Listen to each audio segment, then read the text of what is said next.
shaashadu waxayna bareen dad kala gadgadisan oo inoo sheegay waxyaabo kala gadgadisan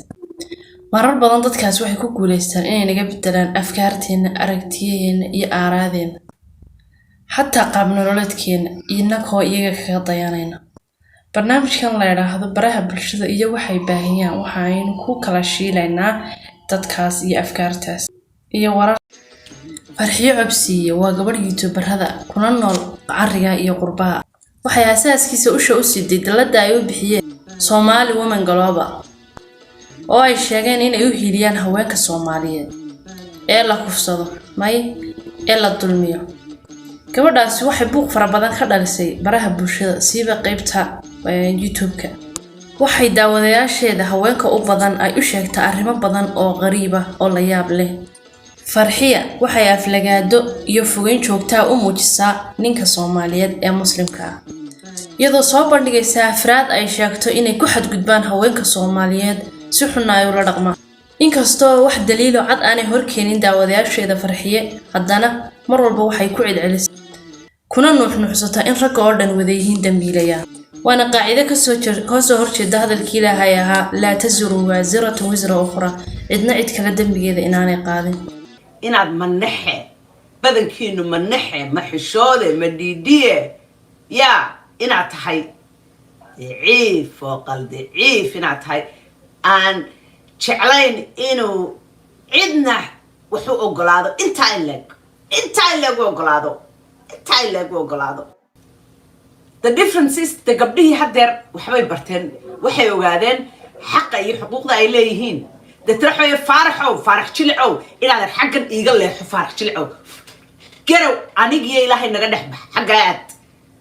حق يجي إلهي نسيبا دوني نايو we want to live our lives سيدي إلهي نوقف تلقى له حق يجي حقوق ذا دي أنه واجب كيجي ديني وجودنا قلبنا وحبنا نو شيء ما ينما صدرنا عيد كلنا نما صدرنا إلهي حقون نسيبا كسعنا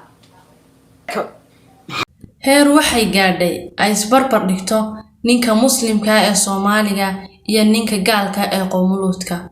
iskaba dhaafe ay door bido ninka gaalka ee qowmuluudka balle dhageysta galbeed kaga meermeeraysan si walba way idin ka tageen si walba way idin ka fiican yihiin qowmuluudkooda xataa idin ka fiican saa qowmuluudkaasi isagii baa isku mashquulo umadii kale dambigiisu isagii Ilaahay bay ka dhaxeeyaan يا إسقي إلهي بكنحين ومدي إلهي بابا كنا بتجلسه بحال إذا كان يابي دونه ضد كاسة إنه وحكسو marka la weydiiyo farxiyo cubsiye xaga ay ka kanto wararkan maalin walba dhilada ah ee sido waxay sheegtaa in loo soo diray iyadoo aan wax daliil ah oo cad aan keenin daawadayaasheedana aanu cadeynin dadkana aan horkeenin cidii dhibaatadan ku dhacday I know qofki ii soo diray every day in and day out ayaanu waxaanu loo soo diraa oo aynu wada ognahay oo meel walba ku jira barayaasha bulshada kufsi iyo balanbal iyo dayac ka dhirgay gabadh yar oo Soomaali hore waxay si guud u aflagaadeen jirtay ragga muslimka ah iyo Soomaalida laakiin imika indhaweyd waxa ay bilowday inay culimadana si gaar ah u ataagto iyadoo ku dheeldheelaysa aflagaadeynaysan yaan xaas waxa jira video aan kaga hadlay Sheikh Umar kan sheekh ah bal aan idin dhageysiyo kuwiina aan arkin anigu kulli dawaan yaabanahay dhowr qof baa ii soo diray yiri fatxiyay bal eego marka waxa dhibaato Soomaali haysata waxa dhibaato Soomaali la gudboon intanu isaguna intanu dhibaato ka dhigaysan suga kor qaada wax loo yaqaano lay sheegay maalmahan inay aad u soo mudatay wax loo yaqaano ila luge hay oo gabdho intay media soo gala bari saddex galabnimo wadada halka ku taala baa la isugu imanaya gabadhii doonaysa inay jimicsato doonaysa 3 kilomitir inay lugayso caafimaad badan baa laga helayaa halka la isugu yimaado konton dumar islaamo waaweyn hablo nooc walba leh kala duwan mid xijaaban dabeedna caadada mooysaxaanta la qaato laamiyada la isaxayo barnaamijyada loo baxay oo la leeyahay waxa la abuurayaa thaqaafada ah in la socda iyo caafimaadka waynu sheegnay gabadhu inay socon karto laakiin abaabulka intaa lala daba taagan yahay kiliibyada waynu sheegnay gabadhu inay socon karto laakiin abaabulka intaa lala daba taagan yahay kiliibyada iyo kamarada lala daba taagan yahay ee la soo dhigaya baraha bulshada oo laga yaabo qaar ay guclaynayaan oo yaacayaan midi hadday doonto ay ku fayso madaxay u dhacayso caawadeedu muuqanayso waxaasoo dhan waxba ka dambeeya oo fasaad weeye waxa loogu soo dhumanayaa qodobka xaq bay u leeyihin ay jimicsadaan dabeedna in badan baa lagu daraya waxaan leenahay waa waxaan bannaanay in laga qayb qaato iyo in la faafiyo kiliibyadeeda iyo in laga duubo iyo gabdhaha abaabulaya dumarka isugu yeedhay waxay mar walba sidoo kale ay caydaa ay aflagaadaysaa wadamada muslimka ah siiba kuwa sunniga ah iyada oo burush foolxun oo ustaga marmarinaysa kana dhigaysa inay yihiin iyaguna dambiilayaal sidoo kale ay yihiin daalimiin iyada ku qeexaysa dalalka muslimka ee sunniga ah ereyada kuwada ugu foosho xun ee naftu diido maanta waad aragteen titleka maanta waa wadamadii sunniga ahaa muslimiintii sunniga ahayd oo xiliyihii inta laga qaatay saa loo qaatay saa loo qabsaday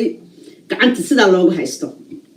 useless noqday waa wax iyagii iscunay naag siilkeed inay ilaaliyaan mooyaane nimankii sunnaha ahaa wax kale darajo kale iska waaye sharaf kale iska waaye milgo kale iska waaye naag siilkeed ayay sheekadooda isugu soo gabagabowday iyo masaakiinta sida loo cadaadiyo masaakiinta guryahooda ku nool taa beddelkeeda waxay ammaan kala dul dhacdaa shiicada ama iiraaniyiinta kuwaas oo ay ku tilmaamaysa inay yihiin iyaga walaalaheeda dhabtaa waa isla iyagii shiicadu kuwii Yaman ka qaxiyay muslimiinta sidoo kalena Suuriya ka qaxiyay muslimiinta sidoo kalena Ciraaq u soo raacay Ameerikaanka sidoo kalena ka dagaalama dalal badan oo muslimiina FIFA Iran wallahi billahi tallahi FIFA Iran waa muslimiinta kaliya wali sii taagan waxaan idin idhi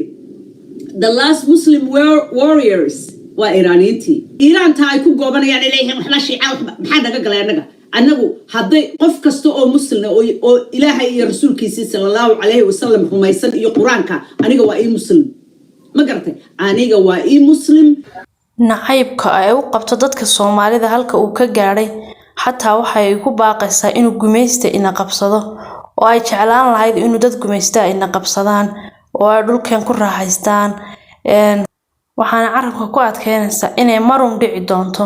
inay idin qabsato hayo dad kale ina qabsan lahayn oo aynu iska noqon lahayn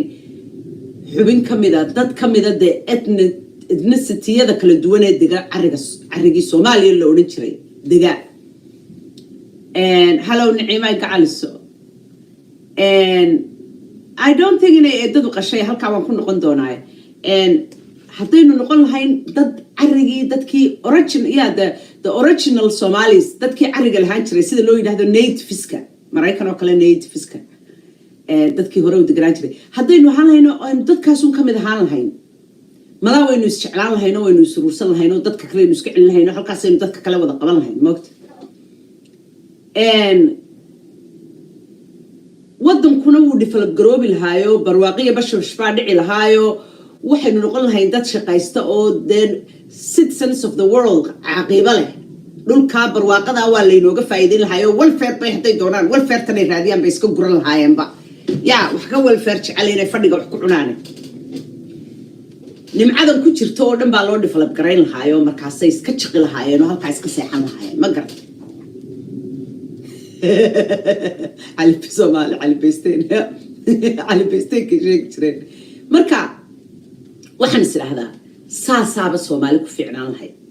iyaguna way isjeclaan lahaayeen wadanka nimcadan it's a matter of time before aan qaadan adduunka meel kun sanadood the same people deganaayeen ma jirto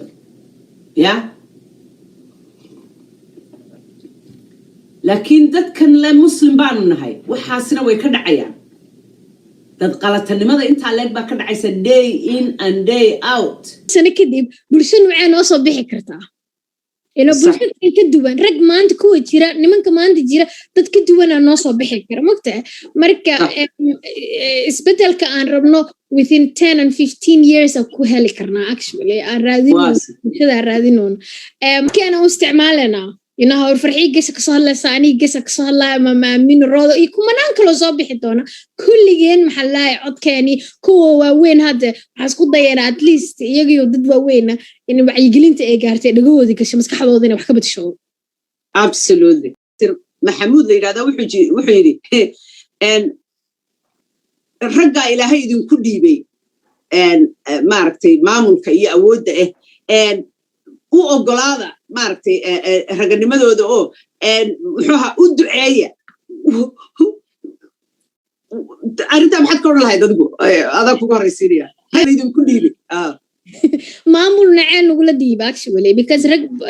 maamulka haddaa ka hadlayskan dalka waa iidan arrin kale gunida laakiin haddaa ka hadlaystan familka rag Soomaaliyeed maamul uma hayaan bareeraha Soomaalida